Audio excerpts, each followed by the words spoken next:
Oi, gente, tudo bem? Essa é a nossa oitava aula de língua portuguesa para os sextos e sétimos anos. E se você tem acompanhado as aulas no canal, você deve ter percebido que a gente tem seguido uma sequência. Então, é muito importante que antes de você chegar aqui, você assista às outras aulas, até para você conseguir acompanhar em casa os exercícios que virão da sua escola, que o seu professor vai organizar. Na aula passada, nós falamos um pouquinho de 2 gêneros, que são gêneros que nós chamamos de narrativos, ou seja, eles contam uma determinada história. E existem várias maneiras de você contar uma história. Existe, por exemplo, até numa canção um jeito de fazer isso, como você viu na aula passada, onde se contou a história da garça namoradeira por meio da canção No Meio do Pitiu, você viu que ali existia narratividade. Então, há muitas maneiras de nós termos a narratividade aparecendo nos textos e hoje nós vamos continuar falando disso. Eu queria que você acompanhasse aí os objetivos da nossa aula de hoje, para você pensar a respeito do que você vai aprender nessa aula e ir também construindo uma sequência de conhecimento a respeito do texto narrativo. Primeiro, nós vamos reforçar a compreensão dos elementos que constituem a sequência narrativa. O que é uma sequência narrativa? É uma sequência de textos, aliás, é uma sequência de informações que constitui o texto narrativo. Então, quando você tem uma música como Eduardo e Mônica, do Legião Urbana, você percebe que uma história está sendo contada. Então, ali existe uma sequência narrativa. E essa sequência narrativa, ela pode se estruturar em um gênero, que pode ser uma canção, como você viu na aula passada, que pode ser uma epopeia, como você viu na aula passada também, que pode ser uma lenda, como nós vamos conhecer hoje, que tem relação com as questões da cultura local. Então, esses objetivos, eles têm relação com aquilo que nós vamos vendo ao longo da aula. Então, sempre presta atenção que nessa aula o mais importante é você perceber como o texto narrativo ele se estrutura e o que um texto precisa ter para que você possa chamar esse texto de texto narrativo. Existem basicamente 5 tipos textuais, que são o narrativo, o descritivo, o informativo, o instrucional e o argumentativo. Então, quando você tem determinadas características dentro de um texto ou determinados elementos, é que você enquadra esse texto dentro de uma dessas 5 tipologias que eu acabei de mencionar para você. Mas nós estamos reforçando aquilo que é necessário para você compreender o que é um texto narrativo. E aí presta atenção que não existe uma única forma de um texto narrativo ser estruturado. O nosso segundo objetivo é ampliar os seus conhecimentos sobre os aspectos sociais e verbais do gênero discursivo chamado epopeia. Talvez esse nome ele seja um nome um pouquinho diferente para você, talvez você nunca tenha nem lido na sua escola, porque é um gênero que você começa a ver agora no 6º ano e aí ele vai sendo ampliado e mais conhecido por você à medida que você vai avançando nas séries. A epopeia, ela conta a história sempre de um herói, de algo que é maravilhoso, que envolve a relação com deuses, com aquilo que é fantástico, que é algo que também é muito característico aqui da nossa região. Se você parar para pensar, por exemplo, aqui a gente tem seres fantásticos, desculpa, como a cobra grande, por exemplo, e outros elementos que fazem parte. A própria Matinta Pereira, que com certeza você já deve ter escutado alguma história, tem relação com essa questão de se contar algo, de envolver um personagem e por isso que você tem um texto narrativo. A diferença é que às vezes esses textos narrativos, eles passam de geração em geração por meio daquilo que a gente chama de oralidade. Não houve o registro escrito, mas foi sendo contado pela avó para o neto, que passou para o outro neto e assim por diante. E esse texto ele se constituiu como uma história na sociedade. Isso tem muito a ver com a nossa cultura também. Nós vamos falar um pouquinho disso nessa aula.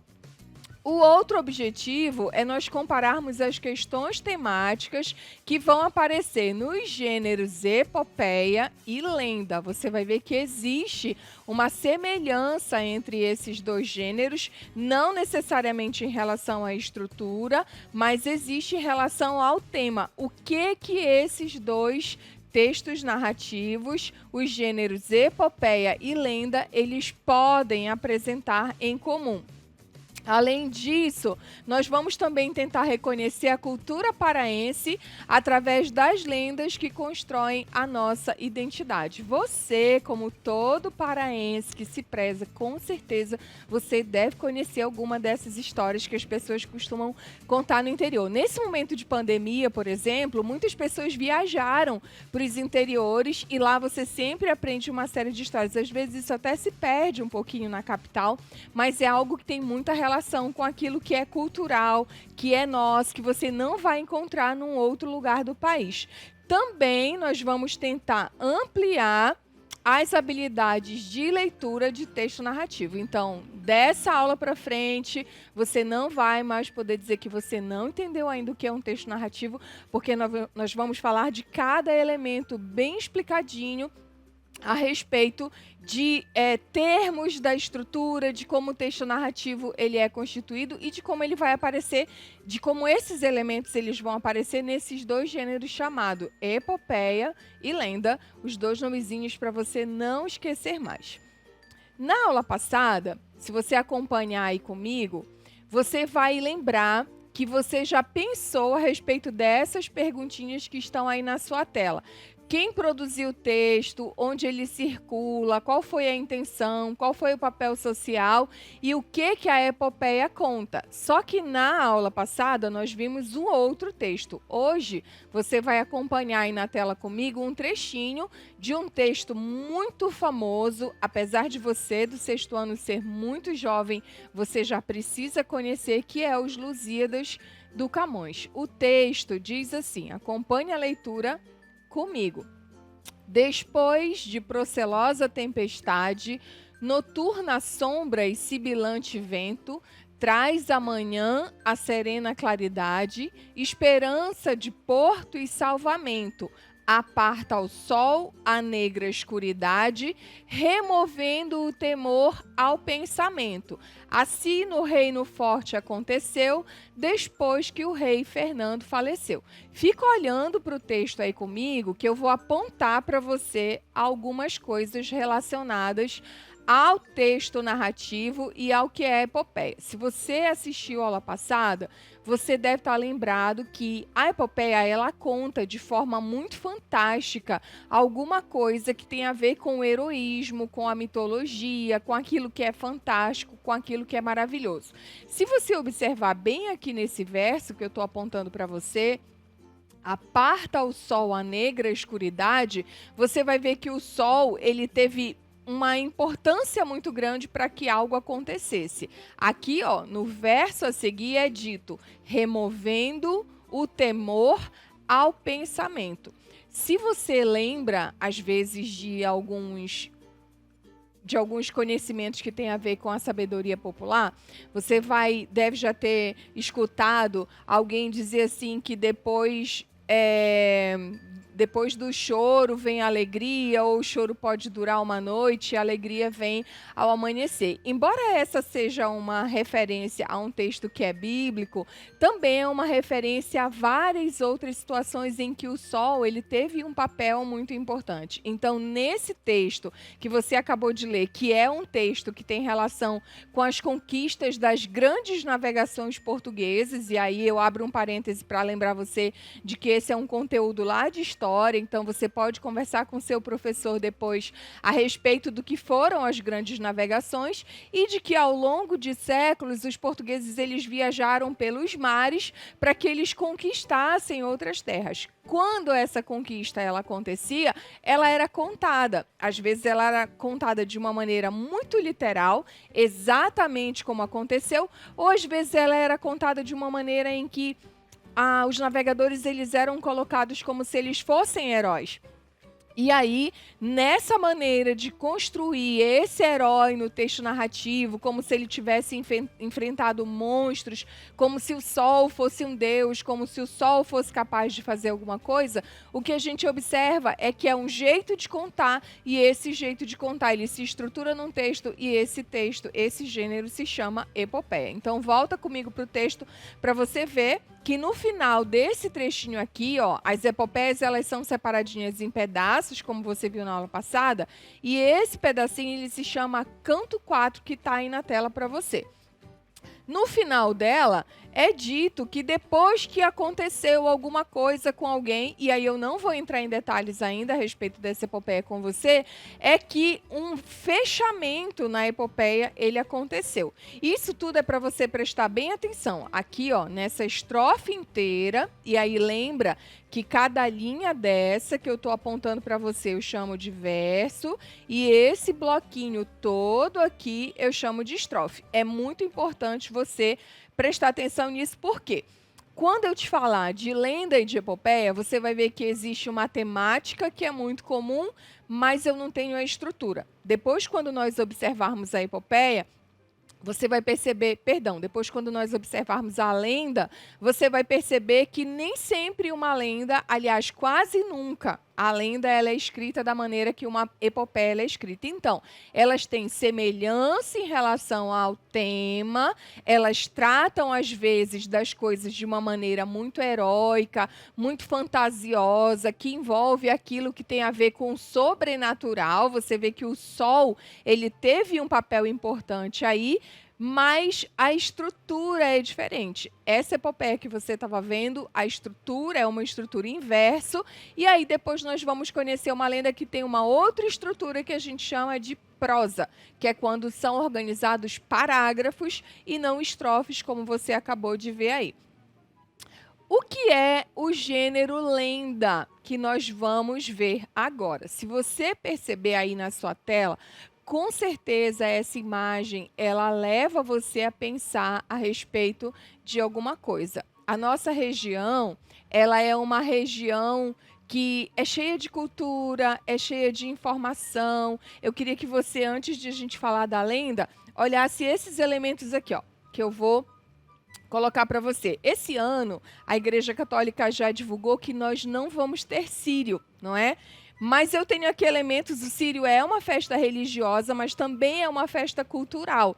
E aí já foi divulgado que esse ano, por conta do momento que nós estamos vivendo, nós não vamos ter Sírio.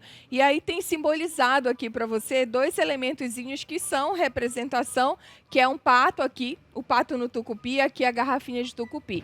Isso tem relação, a culinária, ela tem relação só com a questão da festa religiosa? Não. Também tem relação com aquilo que é cultura nossa. Aqui, ó, tem um brinquedinho de miriti, que é um materialzinho que também é muito típico. Deixa eu fazer funcionar aqui para você ver o brinquedinho.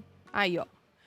Esse brinquedinho, ele também é um brinquedo muito típico, vou deixar ele aqui no cantinho, que será só para fazer você lembrar daquilo que nós temos que constitui a cultura paraense, bem nosso mesmo. Então, quando nós olhamos para essas imagens que você acabou de ver, o brinquedo, o símbolo que tem relação com uma comida muito típica de uma época do ano, que não vai acontecer esse ano materializada, mas no coração das pessoas, daqueles que são católicos, ela continua acontecendo do mesmo jeito, porque a palavra sírio, ela tem uma representação religiosa, mas ela acaba tendo uma representação cultural.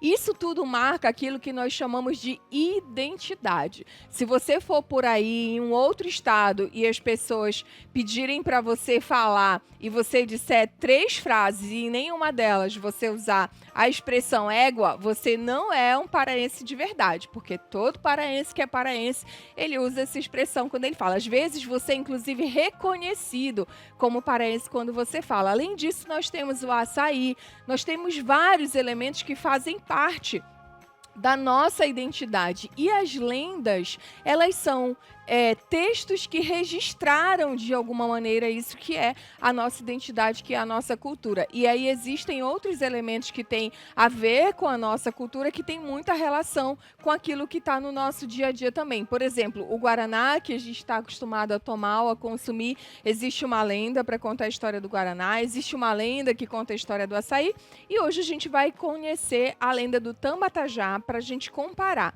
a história do índio que aparece na lenda do Tambatajá com a história dos heróis na epopeia. Vamos lá para o texto que você vai acompanhar a leitura aí junto comigo, que diz assim, ó. Eu vou ler esse trechinho que está aí na sua tela aparecendo e depois eu vou te contar o resto da história, porque a gente não teria aqui o tempo para ler toda a lenda, mas é muito importante que você pesquise a respeito disso depois. O comecinho da lenda diz assim, ó, na tribo Macuxi havia um índio forte e muito inteligente. Um dia ele se apaixonou por uma bela índia da sua aldeia. Casaram-se logo depois e viviam muito felizes até que um dia a índia ficou gravemente doente e paralítica. O índio Macuxi, para não se separar da sua amada, teceu uma tipóia e amarrou a índia às suas costas, levando-a para todos os lugares em que andava. Certo dia, porém, o índio sentiu que sua carga estava mais pesada que o normal. E qual não foi a tristeza do índio quando desamarrou a tipóia e constatou que a sua esposa tão querida estava morta. Tragédia na nossa história, não é? Só que as histórias que têm relação com o maravilhoso, com aquilo que faz parte da cultura, da mesma forma como você viu na epopeia, que o sol ele foi responsável por acabar com a escuridão e resolver um problema, da mesma maneira, aquilo que parece ser algo que é muito triste acaba tendo um final que faz com que as pessoas entendam o significado de algumas coisas. A história conta, a lenda conta, a tradição oral conta que o índio ficou muito triste, mas ele decidiu que ele enterraria a esposa dele na beira de Igarapé, que também é algo muito da nossa região, e ele decidiu se enterrar junto com a esposa dele, porque ele não via mais sentido para a vida dele, já que ela tinha morrido. E aí nasceu uma planta muito conhecida, que é o tajá. Hoje ela tem esse nome no nosso dia a dia, ela tem uma folhinha muito típica, eu vou voltar a imagem lá para você ver, olha só. Aqui, ó, tô apontando para você, é uma folhinha do tajá. Se você procurar como tambatajá, você não vai encontrar, mas sua mãe com certeza conhece, porque essa é uma planta que, inclusive, dizem que é venenosa. Aqui, ó, as pessoas dizem que essa folhinha aqui, que é a maior, ela representa o índio, e essa folha menorzinha que você tá vendo, que eu tô apontando para você aí na tela, ela é a esposa do índio enterrada. Então, se criou uma história muito bonita, por sinal. Aqui tem uma outra imagem, que seria uma reprodução dessa situação. Se criou uma história muito bonita para explicar a existência dessa planta. Existem várias versões de tajá. Pergunta para sua mãe em casa, que com certeza ela deve conhecer alguma dessas versões para mostrar para você. Só não vai mexer porque a planta às vezes ela dá coceira na mão. Mas a existência da planta, ela aconteceu a partir de uma história que foi contada para as pessoas. E essa história, ela veio chegando até os nossos dias. Hoje, se você procurar, por exemplo, na internet, você já acha as lendas escritas. Mas as lendas, assim como as epopeias, elas foram histórias sendo contadas ao longo de décadas, de centenas de anos, para que se chegasse num determinado momento. Então, quando ela chega até nós hoje, ela veio a partir daquilo que nós chamamos de tradição oral. Foi passando de pai para filho, de geração em geração, até que hoje nós temos essa lenda registrada e escrita. Algumas lendas, inclusive algumas coisas da cultura popular, elas são consideradas patrimônio imaterial. O governo vai e faz um decreto ou uma lei que faz com que aquilo ali seja oficialmente, documentadamente, a marca de um povo. Então, Agora você sabe a história de por que a lenda, na verdade, a gente não pode chamar de um registro verdadeiro, porque a gente não entende a veracidade daquilo ali, e tudo tem relação com aquilo que você acredita também. Então, existem muitas lendas que contam histórias muito interessantes e que têm relação com a nossa cultura. Tem uma lenda bem interessante, que é a lenda da cobra Norato, que fala, inclusive, que debaixo da nossa cidade tem uma cobra enorme, que no dia que ela ficar muito aborrecida, ela vai se mexer e a cidade ela vai para o fundo. E aí são várias situações como essas que as pessoas, elas normalmente contam e algumas, inclusive, acreditam. Em relação a essa lenda da cobra, nos interiores, por exemplo, tem gente que já viu o animal, já deu um tiro no olho dele, e aí esse animal, ele tem um olho que ele era uma espécie de farol e ele não funciona direito porque um pescador atirou. Enfim, você com certeza vai, se você sair pesquisando na sua família mesmo, você vai encontrar muita informação a respeito disso aí. Vamos pensar agora a respeito dos elementos para você acompanhar aí na tela que fazem parte da narrativa. Eu encontrei uma informação bem legal, para você não esquecer mais, não é criação minha. Isso foi alguém que compartilhou nas redes sociais os elementos da narrativa. Formaram uma palavrinha aqui, pente, para você nunca mais esquecer. Os elementos da narrativa, eles são o personagem, o espaço, o narrador, o tempo e o enredo. Não esquece mais, memoriza aqui e aí você sempre vai lembrar. Para você chamar de texto narrativo, é necessário que esses elementos, pente, personagem, espaço, narrador, tempo e enredo, eles apareçam. Os personagens, vamos pensar um pouquinho lá na história do Tambatajá, na lenda do Tambatajá. Os personagens são os dois índios que fizeram parte da história de amor que apareceu lá para você. Além do personagem, você tem também o espaço. Aconteceu lá na tribo Macuxi e aconteceu também parte da história, quando o índio decidiu enterrar a esposa na beira do Igarapé e se enterrar, apareceu também. Existem lendas que vão especificando onde as histórias aconteceram. Então, o espaço é o lugar onde aconteceu. O narrador é quem conta a história, e às vezes esse narrador, ele pode ser um narrador que conta a própria história, e aí ele é um narrador personagem, ou ele pode ser um narrador que conta a história que ele só viu. No caso da lenda do Tambatajá, o que você tem é a informação de alguém que soube daquela história, e é assim que nós acabamos contando muitas lendas, porque elas vêm daquilo que a gente chama de tradição oral. E o enredo, ele tem relação com aquilo que acontece na construção da história. Então, tem uma introdução, tem uma complicação, tem aquilo que a gente chama de clímax e tem o que nós chamamos de desfecho, mas esses elementos do enredo a gente vai aprofundar na outra aula. Aqui, tem perguntinhas para você pensar aí na sua casa e fazer as anotações a respeito disso aí.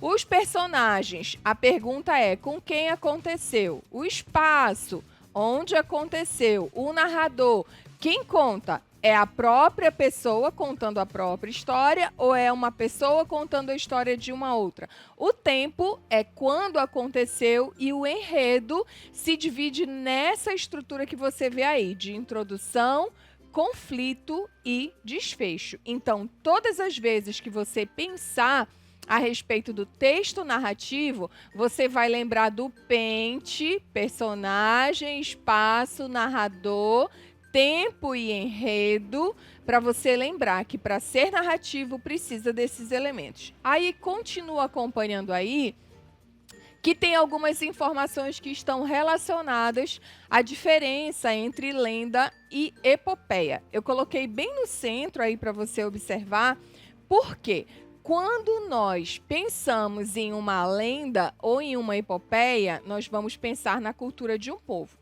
Lembra? Eu vou marcando aqui para você, as palavrinhas que devem estar relacionadas aí naquilo que você está construindo como conhecimento ao que você está aprendendo hoje. Então, a lenda tem relação com a cultura de um povo. A epopeia também.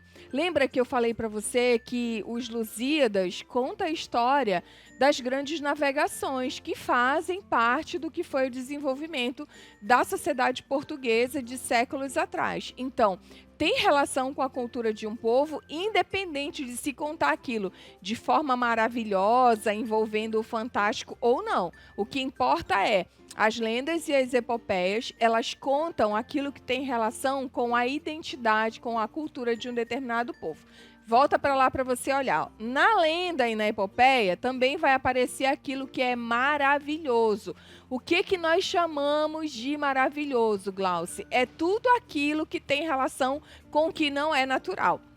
Se você parar para pensar, a plantinha lá na lenda, ela nasceu depois que o índio resolveu se enterrar na beira do igarapé junto com a esposa dele.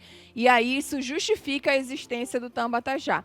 Nas epopeias, quando você lê, e se você tiver curiosidade de ler os Lusíadas ou de pelo menos conhecer um pouco da história, você vai ver que a relação ela é sempre com algo que é contado envolvendo seres sobrenaturais, aquilo que não faz parte da realidade. Além disso, questões sociais também vão aparecer lá. O boto, por exemplo, ele serviu muitas vezes para justificar a gravidez de meninas que apareciam grávidas sem que a paternidade do filho ela fosse conhecida. Então é possível que essa lenda ela tenha relação com esse fato social também, assim como as histórias contadas nas epopeias.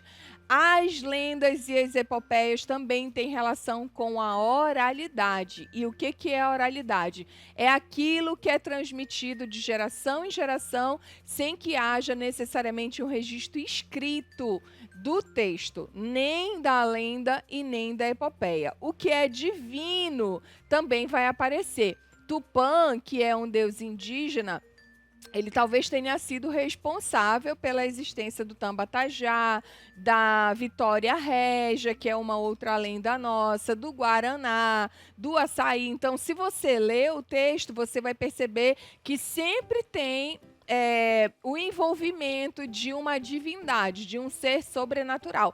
Tudo acontece com a relação relacionado àquilo que tem um ser divino agindo e modificando o que está acontecendo.